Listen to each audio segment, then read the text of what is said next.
笑讲客语，咪咪笑讲客话。Hello， 大家好，我是徐伟欣赏哦。又了咪咪笑讲客话，又到了微笑讲客话的时候喽。听到有一句话叫做"家有一老，如有一宝"，我最羡慕家里有老人家的喽，因为呢，老人家什么东西都懂哦，所以呢，可以提供很多生活的知识。那么在客家谚语里面有一句话是这么说的："卡斯讲呢学问好，一听我们三老。"我再说一次。卡斯讲你学问好，一听我们三老。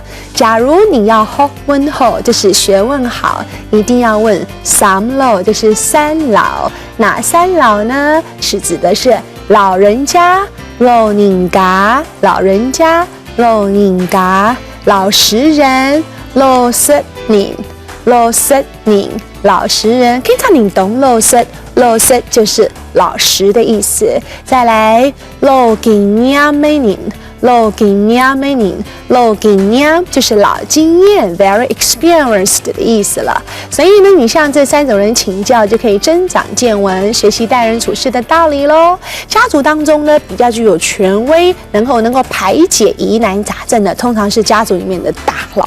那么客家人的观念当中呢，土地公是掌管一个村子里的大小事，因此呢，我们敬称土地公为伯公。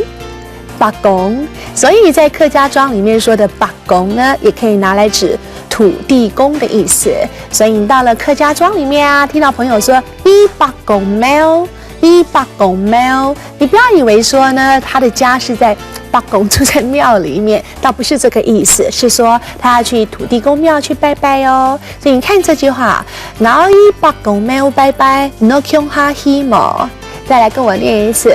我去伯公庙拜拜，你穷哈希么？穷哈就是 together 一起的意思，你要不要一起去啦？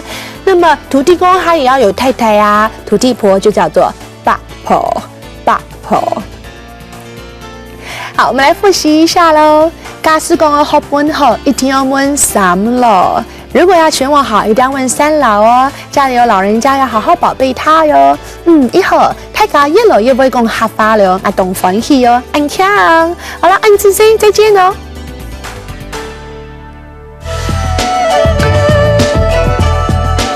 行政院客家委员会策划。